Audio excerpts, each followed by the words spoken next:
For real. Hey. Welcome to Woman Crush Every Day. I am Shantae, aka Tang, aka Sean B. Scribe. Yeah, I am Allison, aka Al Woo. And that's it. She has more names. So we are a show where we talk about queer media, especially when it is Black and especially when it is woman. And today we are going to talk about the L Word Generation Q Season 2, Episode 1. Yes. So we're going to get into the show, and we're going to start off with our favorite moment. If you have not watched the show, we're definitely going to spoil it. So do what you need to do. Yeah, govern yourselves accordingly. Yeah. All right, so what was your favorite moment of the show? All right, Season 2, Episode 1. There were like really awesome moments of the show.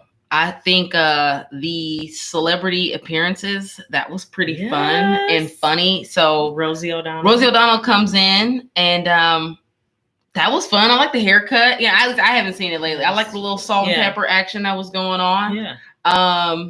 So her character was really funny to me. Yeah. Overall, like the little, all the shit. It's just like, oh my gosh, she's irritating. I get it, but she's like a normie. They really leaned into her playing that. That was funny. And then Lena Waithe coming in too. Mm-hmm. I thought that was pretty dope. I feel like this past year has been a whole lot of Lena Waithe all over the queer scene. So to see that she has made her way into the L Word too, it's like shout out. So I enjoyed those moments of especially Lena Waithe. I think especially Lena Waithe being there. Okay. How about you? Right. I think my favorite moment, my favorite scene was with Bette, Tina, Carrie, who is Tina's fiance, and the daughter. What's her name again? Angie, with Angelica in the kitchen, and Angelica asking about, getting a DNA test and who is my donor, and Carrie's character just being like, oh yeah, I got a DNA test. I learned I had these cousins. Everybody was nice, and just like really identifying with the whole process, and just not even with the process, but just being like, yeah, you can find out a lot about yourself that you didn't know or that you did know. And just seeing like Tina and Bette just totally and I think that's funny that they brought that scene in of just like, we know Tina is getting married, and yet here are Bette and Tina still needing to make these like familial decisions together. And Angie, who's like, all right, y'all are getting married. She didn't seem totally thrilled, but she doesn't seem against it. And having Carrie immediately on her side, I think that's a funny dynamic. Yeah. I think it is a funny dynamic, but you know what? Those scenes really stress me out because I feel like I couldn't get with understanding you can't find out who your people are. Yeah, I don't agree with that. I mean, and I think that was really messed up for them to even make that decision before Angie was born, that like, okay, if we use this donor, you can't reach out to them. Like, that is a decision that you made for somebody else. Like, they can't access who they are. Yeah, that seemed really weird. Seemed really funny. I feel like I'm curious what the conversations were around writing that. Yeah. Yeah.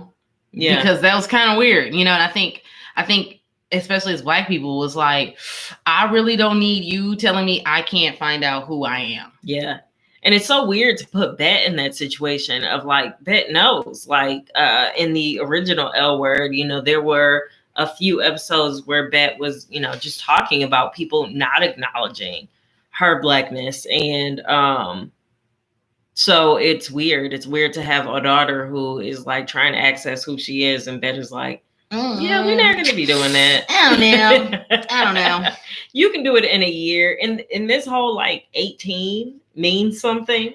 Yeah. Like a year from now, you are a different person. No, 5 years from now, you're a different person. Yeah. Even two years from now, you're a different person. Yeah. You're not necessarily a different person. And you don't. 365 days from now. No. And then you don't suddenly have a right to your own identity at that point. Yeah. I think the fact that she's curious at all is enough to be like, okay, stop being fucking weird about it. Yeah. Let this person be curious, and they have every right to be. Period. So You know, that was what I didn't like, actually. That was totally weird and creepy. But then, you know what? Also, I feel like that's a lot of, I'm curious how they play that throughout the season. Yeah. You know, and what was the conversation around it and writing it? And I hope it was deep, okay? I really hope it was woke, because this was not, okay? This was hurting my feelings. I hope it evolves, because I feel like we do have to start at a place where they have space to grow. Yeah. It just feels like backwards growth for a bit, but then I'm just like, I've also not been a parent to a child who's, you know, donor parent or donor is not a part of the picture. Yeah. Bloop. We'll see. We'll see. Let's get to something more fun. Who is your woman crush? Man, I think in this episode, Gigi at that bar.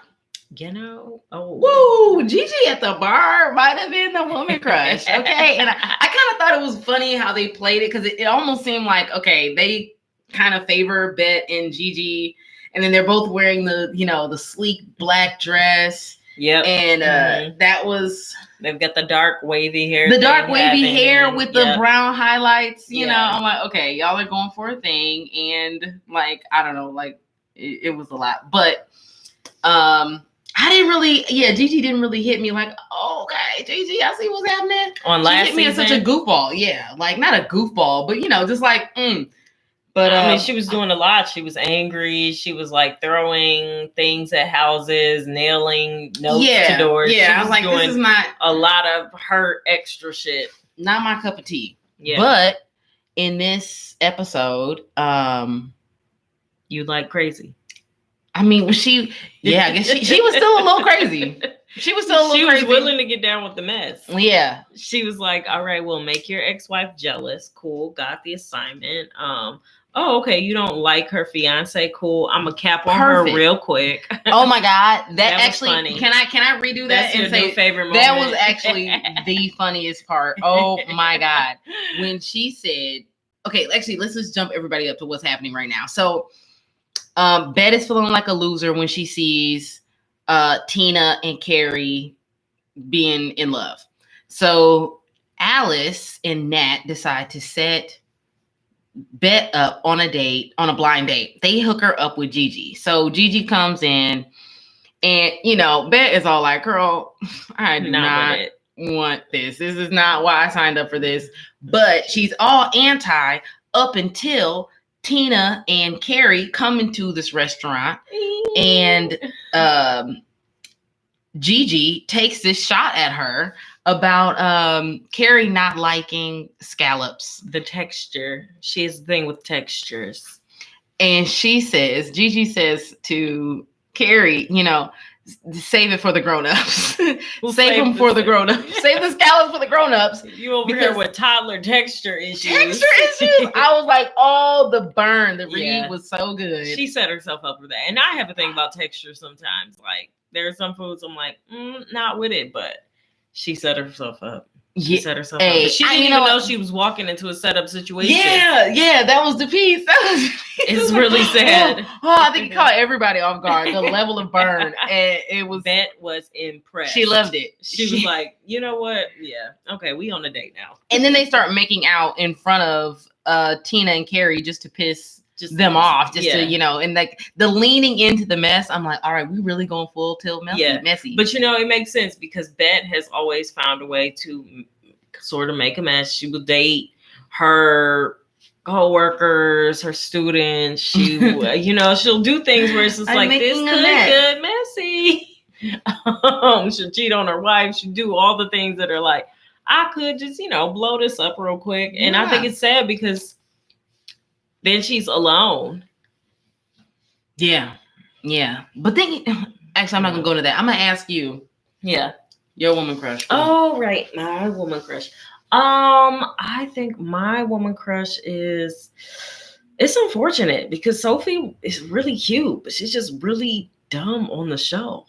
Just really dumb, but she was looking really cute. Yeah. I was sort of feeling the nest bun. The nest bun of braids, the curly hair, the shaved sides. I was like, okay, Sophie, okay, Sophie, you doing it? Yeah, Sophie was really rocking the suits. Sophie rocked a couple of suits. Yeah. I really like the dark one over the red one. Yeah. But they were both really nice. And the bra action. Because at first, the bra, like when her and Dani were in the scene and she had on this gray bra, and at first I was like, I don't really like the cups. It's like, but then I was like, actually, it's working. It's working with the shirt and the bra. It's working. Yeah, Dani got it. Boom. Okay. Dani? I mean, Sophie. See? I'm just kidding. Both. All right, so we're gonna do what would you keep and what do you think the show needs to let go? Oh, wait. Okay. Off top already. I think the show needs to keep some brown skin lesbians. Yeah. And deep brown skin. Yeah, honestly, like go deeper the brown. taste that we got with Lena Waithe in this, I'm like, oh yeah, please. But then they cut that shit right out. I think that's going to continue. I hope so. And I'm actually scared of how, because I think Tess is maybe involved in some mess there. Mm-hmm. But I'm like, maybe it'll bring us a good character. Maybe it'll bring us something else. I feel like they wrote it though, like they could definitely just hard pivot right out of them being there and say, nope, you ruined that.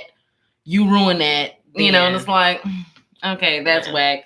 But it was cute to see the shout out, I guess, to Black queer women in California, and you know, just like trying to create a scene, because that's important. You know, we don't have spaces. Yeah.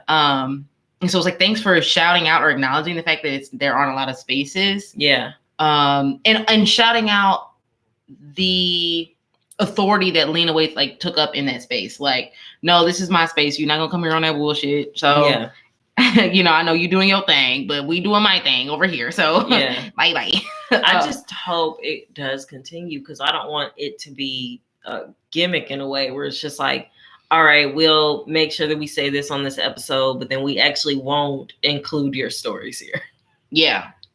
That's what, and that's, I don't know. I feel like the way they wrote it into it though, it was so like, we introduce you here, we say why you're here, and then we cut you out. Yeah. It's so, like, we want you Black lesbians to watch. And it's like, Black lesbians are watching, but y'all could come with some more Black characters. I do think they have, you know, a great diversity on there, but come on. I don't know. Yeah. You got a few more slots for characters. Come on. You could have you could have a Black woman. I think Lena Waithe got cut the fuck, like the check was dog ass. I mean, it's smart to start with Lena. Hell yeah. I mean, that's safe. That's a safe money play. Like, she's gonna bring we're gonna bring the hot Black dyke over here. Boom, spotlighter. Let's go. Want. But I mean, hey, it was fun. But you know, maybe we'll get more into things because of Angie's character, because Angie is kind of digging more into who she is. Maybe that will bring, more Black characters. And Kiara obviously has to come back. But you know, we could definitely go deeper brown skin. True. I'm just saying. We can have dark skinned lesbians that are more than just cameos. So yeah, I think that can stay. That's a piece that I would love to see more of. Finley can go. Finley could have been left. Finley never needed to be here. Finley comes in, crashes this whole shit. Disgusting. In fact, I just got mad again thinking about Finley. I'm actually mad that they even wrote that. So many problems, so many feelings of anger. I feel like, I definitely agree. Finley can go. The whole thing of I'm going to show up during the wedding. The whole thing of Finley saying like she loves Sophie. No, you don't. You don't love Sophie. You wouldn't show up to the person who you love. You wouldn't show up to their wedding of somebody that they're marrying because they care about them, whether they should be marrying them or not, whether they was lying or not. You can't show up to the wedding and then say, I love you when you know what kind of repercussions you showing up is going to have. That's an embarrassment to them, to their family, to the person that they are supposed to be making these vows to the amount of money that's already been spent, to their whole living situation. Like, you just came in, Finley, and blew it up. And then you gonna want somebody to boo-hoo, let you cry on their shoulder. You gonna get messy, steal somebody's bike again. Like, who knows? You gonna repeat your bullshit.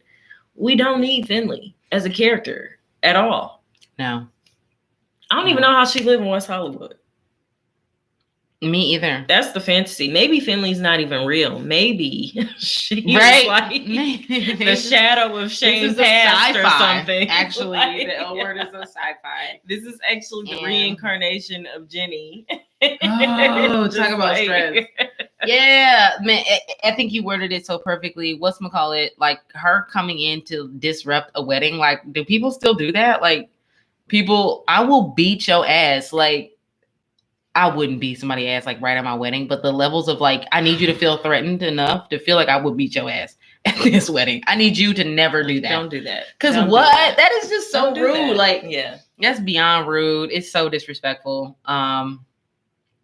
And that's it. You know, Finley's selfishness is something I just never need more of. I mean, I guess it spices it up and all, but like, it doesn't. Spice it up a different way. Like, Finley, do something else that's trifling. You know, do something that like shows me that you actually aren't a total trash ass person.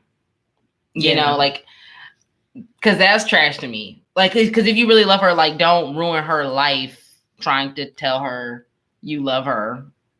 You could have came back last week, yesterday, tomorrow. You could let her like test out marriage. You know what I'm saying? Just be like, you know what? It didn't work out. The timing was fucked up. Yeah. Let me wait for her to hit me up. You know what I'm saying? And she can fuck up her wedding. I'm not gonna come in here, throw all kind of mess all over.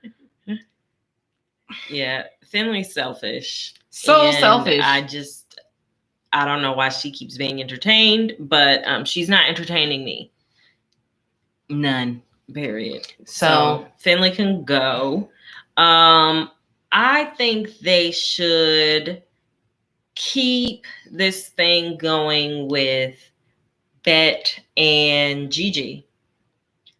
I think Bette needs to have a little bit more fun. I think she needs to loosen up a little bit. And I think she needs somebody to help her get past the fact that, you know, her ex is gonna be married to somebody else and she's not quite over it and she needs to get the fuck over it. And, you know, maybe I think it's bad, you know, for two divorced people to create a hate relationship together. But I also think that this is going to be funny for Alice to have commentary on, and I'm always here for Alice commentary. Yeah. I think that would be really fun and funny, and I do feel that they're going to try to keep that up. Yeah. For at least a few episodes. Mm-hmm. Yeah. When they kissed at the bar, I was like, this is why she ain't win mayor. Because she a messy bitch. She is so fucking messy. Anything. Why are you doing that, ma'am? She a mess. Bette is a mess. And on top of that, she said that she hasn't been on a date in a while. So when she was dating homeboy's like wife, they weren't really dating. They were really just fucking on the side. And I was like, Bette, you weren't even going on no. Okay, Bette. You couldn't go out of town and just go on a date. You supposed to be classy, Bette. Come on. So that's where she is. So I'm looking forward to episode 2, although I'm not looking forward to more Finley being in the mix. But, you know, I'm going to bear through it and see if they bring anything else that's going to hold my attention. Want to know what you all think about the episode. What are your favorite moments? Who are you crushing on? Yeah. And what should they keep and what should they kick the fuck out? That's it. All right. Hey, well, if you like this episode, make sure you do all that fun stuff. You know, all that fun stuff. If you want to do that, then do that. And we'll catch you on the next episode, like next week. So. Absolutely. And if you want to see anything else that we've talked about, check out our past episodes. And yeah. Oh, and we're coming to you live this week from Bred House. Bred House. So shout out. Bred House is a music entertainment hub in Detroit, Michigan. Beats, rhymes, everything Detroit. And you'll be hearing more about Bred artists, Al Wu, King Call, and all the music that we're doing. So yeah, vibe. Awesome. Vibe. Yeah. All right, y'all. All right. Peace.